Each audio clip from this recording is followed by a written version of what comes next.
Buenos días, compañeros. Somos el grupo número 3 del curso de NIF Pymes de la Maestría en Normas Internacionales de Contabilidad y Auditoría. Los integrantes del grupo son César Martínez, Edgar Orozco, Miguel Lainés, Wilmer Pérez y su servidora Wendy Granados. En esta mañana nosotros les vamos a presentar lo que son dos secciones de Pymes, que es la sección 11 de instrumentos financieros básicos y la sección 12 que trata sobre otros temas relacionados con instrumentos financieros. La primera parte es de la sección 11, instrumentos financieros básicos. Como primer punto tenemos lo que es el alcance. La norma establece que es la misma o esta sección será aplicable a los instrumentos financieros básicos y va a ser aplicable para todas las entidades. Algunos de los ejemplos que cumplen condiciones de un instrumento financiero básico que menciona la norma están los siguientes.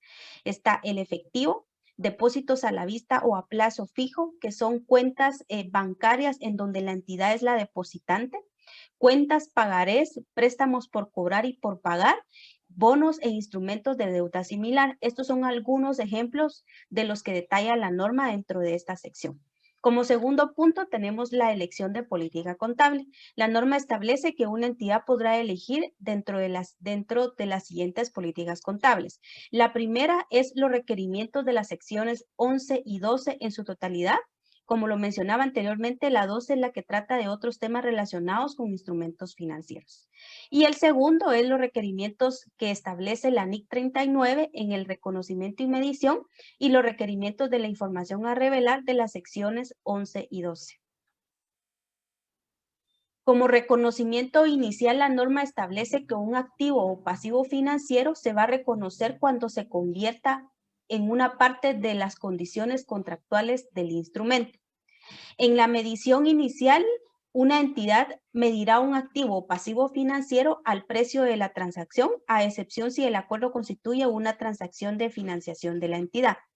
Si constituye una transacción de financiación de la entidad va a medir el activo o pasivo financiero al valor presente de los pagos futuros descontados a una tasa de interés de mercado para un instrumento de una deuda similar.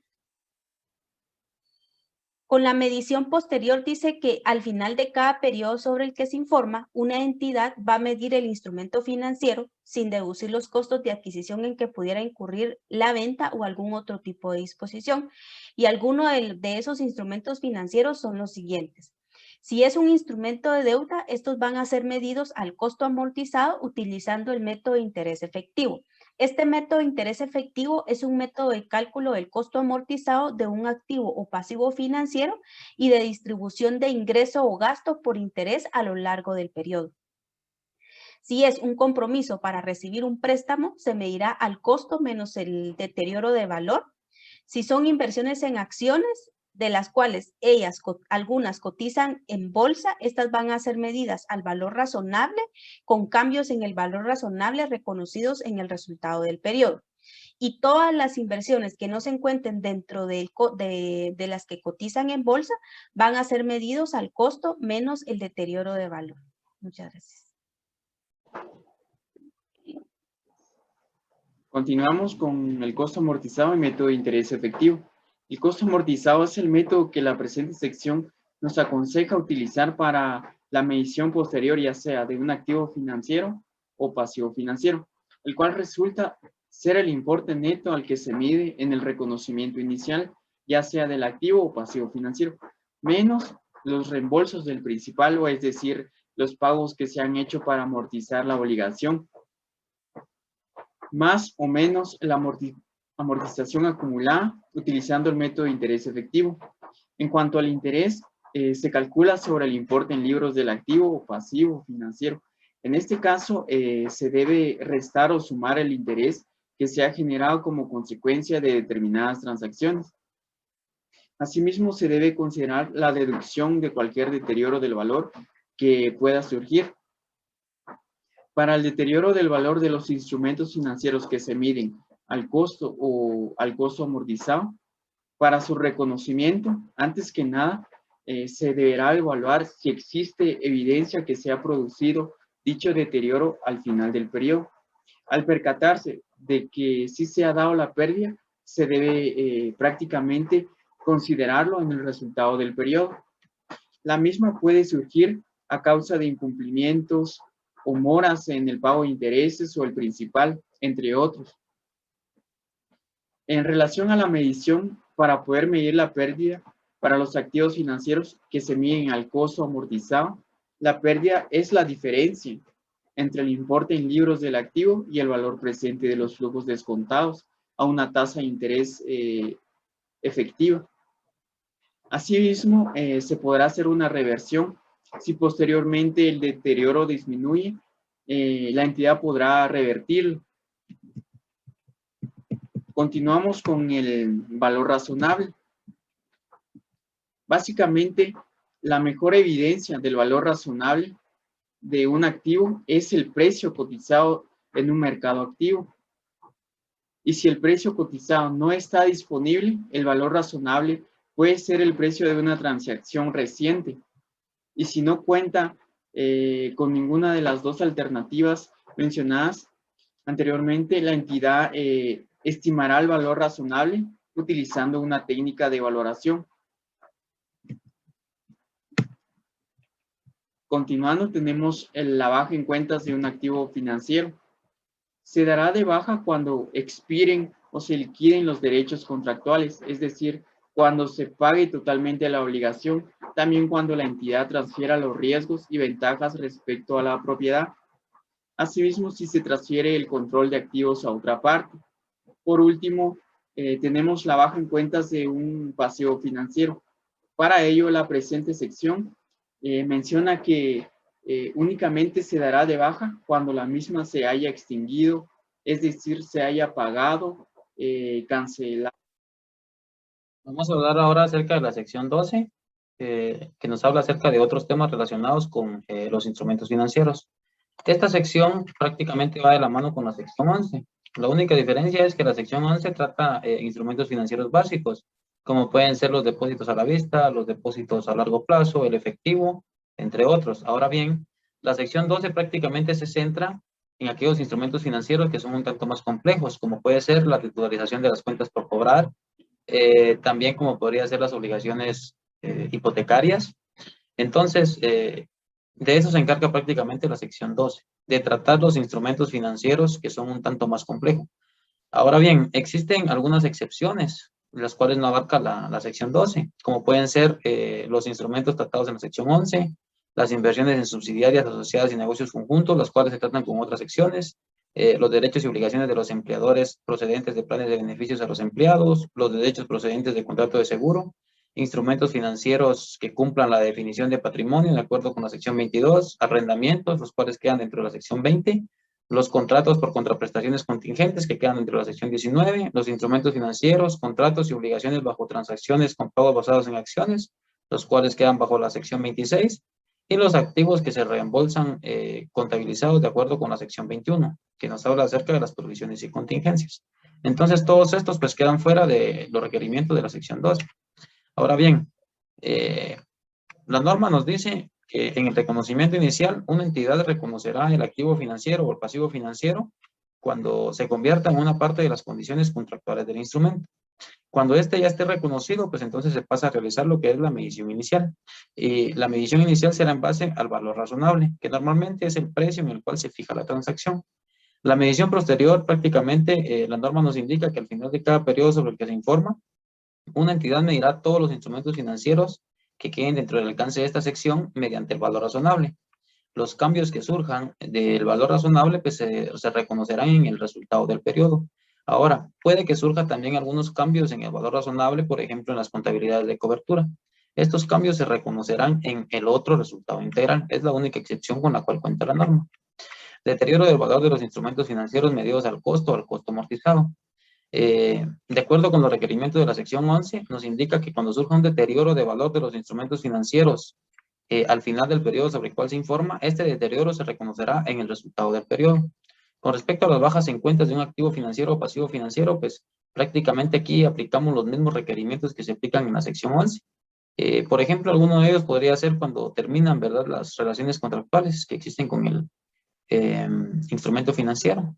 Con respecto a la contabilidad de coberturas, la norma nos dice que una entidad puede designar una relación de cobertura entre un instrumento de cobertura y una partida cubierta de forma que se cumplan las condiciones para la contabilidad de cobertura. Ahora bien, la contabilidad de cobertura permite que se reconozcan los resultados al mismo tiempo, tanto la ganancia como...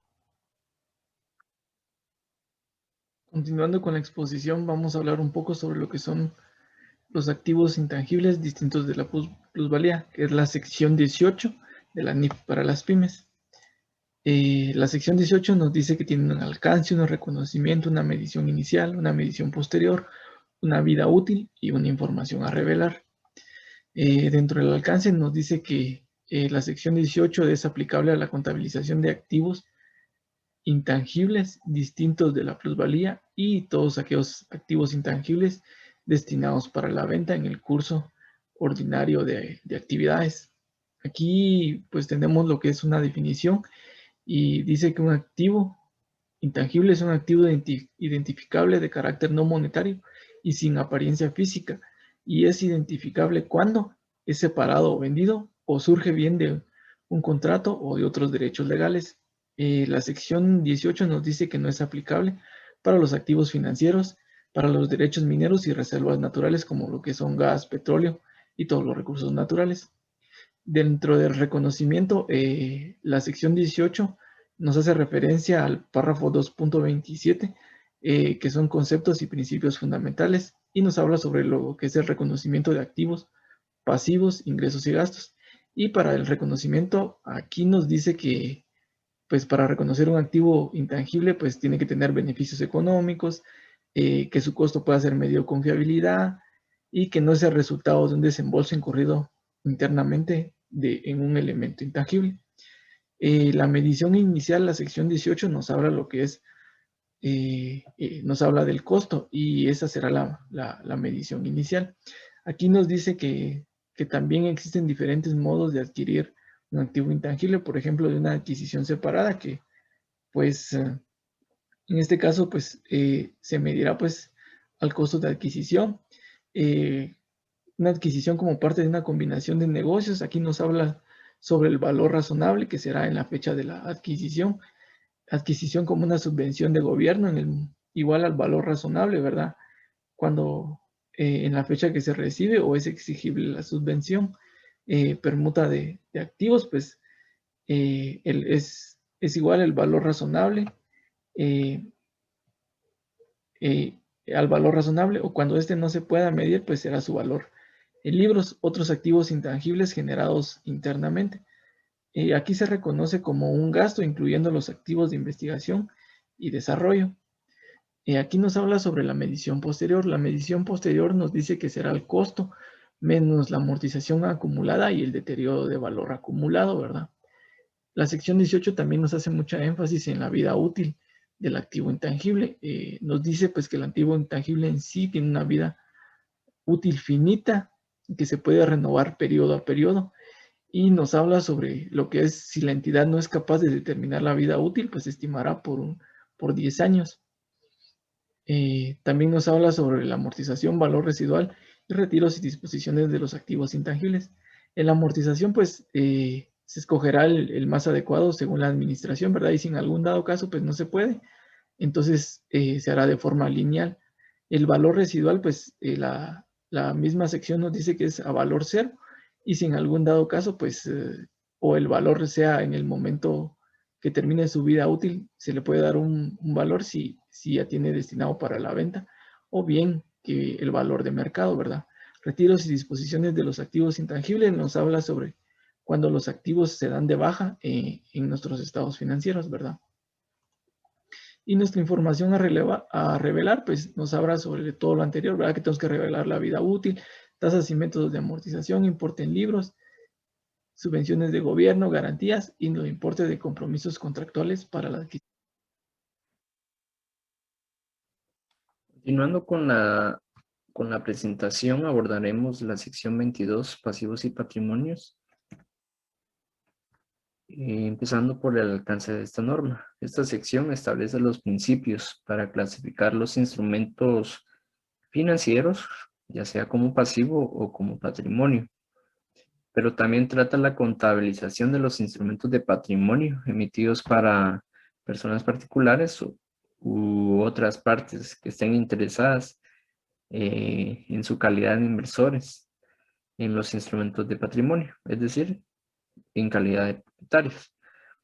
Un instrumento financiero, hay que recordar que es un contrato por el cual un activo financiero se registra en una entidad y, por otro lado, se registra un pasivo financiero en otra entidad.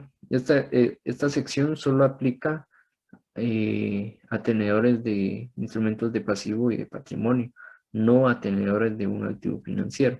En cuanto a la clasificación del instrumento financiero como pasivo o como patrimonio, es importante mencionar que pues el patrimonio técnicamente es la participación residual de los activos de una entidad una vez deducidos sus pasivos, y que un pasivo es una obligación presente en la entidad y esta generalmente surge de sucesos pasados.